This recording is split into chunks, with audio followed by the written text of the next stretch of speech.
This will be my 43rd winter on planet Earth.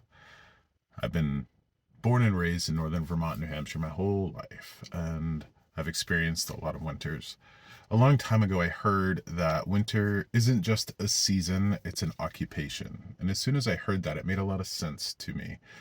As soon as winter comes around, most of us, adults are thinking about heating, thinking about any weatherization we're doing to our homes, thinking about winter tires, thinking about holidays. I even had a conversation the other day with somebody who was telling me their property taxes are due in December. And I'm like, 12 months out of the year, you could have your property taxes due, and they're due in December. So winter, like I said, isn't a season, it's an occupation. And being that it is December 1st, we will feel that right now more so really than any other time of the year. Sure, we'll have, the cold to contend with and the snow and the weather to contend with in January and February. But in December, we do have a lot of other obligations and pressures. We sit here on December 1st at the precipice of the last month of 2022. We're walking into what is supposed to be the season of joy for all of us. Peace and joy, love, togetherness, happiness, the spirit of the season. Most of us are going to walk through this month finding very little joy in those occupations and obligations that we are having to contend with. What this means is, and I know that anybody that's watching this can absolutely relate to all the pressure, all the obligations, the occupation that is this month and this season. I have spoken often about alchemy, and alchemy from a medieval historical perspective.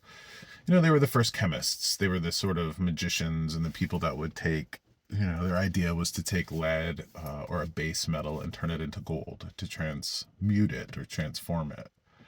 I really think that alchemy, from a spiritual, emotional, mental perspective, I really do think that alchemy and that transformation is all about turning pain into love, or turning something that's hard to deal with into something that's better.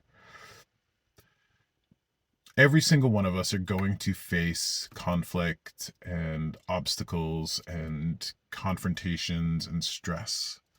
And when we find ourselves in the midst of that, whether that is with people that we love, people that we work for, people in the grocery store we've never met, every time that we're offered a problem or a challenge, it is an opportunity for us to immediately become an alchemist and see what we can do about transforming that bullshit energy into something that's useful, into something that's love.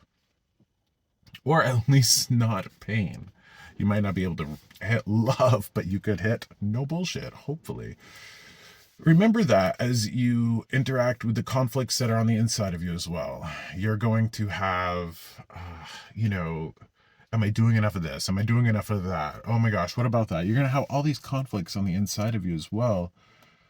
And that is an opportunity for you to take that bitterness and that base metal that's on the inside of you, that pain, and transform it into the gold of love. How can you interact with a circumstance or an instance from a place of love, from a place of, if nothing else, just being healthy and not contributing or perpetuating the problem or the conflict that you're dealing with? That's easier said than done for a lot of us, because a lot of us are trained just to freak out, just to have a breakdown, just to have panic attacks, because we really haven't been trained on how to deal with conflict or the occupation that is this season or the bullshit that comes along with it. We haven't been trained very well to deal with that. So I found myself today in this car. I came to Nucky's Landing here at Moore Reservoir. And I was walking out in the woods and along the water, and I was going to do this little video right there along the shore, but it was too windy. Man, that created an obstacle for me. So I just decided to come here, and you can see the landing and the water of Moore Reservoir behind me. You can see that here. It's December 1st, and we're all walking into this very stressful season. And even for the most relaxed and easy of us. It still comes with a certain degree of cold weather that you have to contend with. Take a moment today to set the intention of walking into this season being an alchemist, knowing that you're inevitably going to confront stress, pain, trauma, turmoil, all sorts of bullshit. That's inevitable. And you can't control that. You can't, for the most part, stop that from finding you. You can control how you react to it. And in those moments of like heightened panic or anxiety or stress or conflict, I want you to ask yourself in that moment, how can I be an alchemist? How can I take this pain that is heaped upon me and transform it into something beneficial? Might take a little bit more practice than we're hoping, but I think that we can get there. I think in the face of finding pain or conflict, I think it's vital that we do our best to minimize it.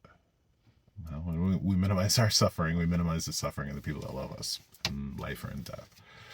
So, when you find that suffering this month, whether it's the cold or your tires or gift giving obligations or family events or anything like that, see what you can do about at least not participating in the bullshit that is the situation. See what you can do to stand in opposition to it. And as you make that intention and as you make that effort, I have a feeling that this holiday season, this occupation of this season, might go a little bit better for us all. So with that, take care and do your damnedest to be one hell of an alchemist. Happy December.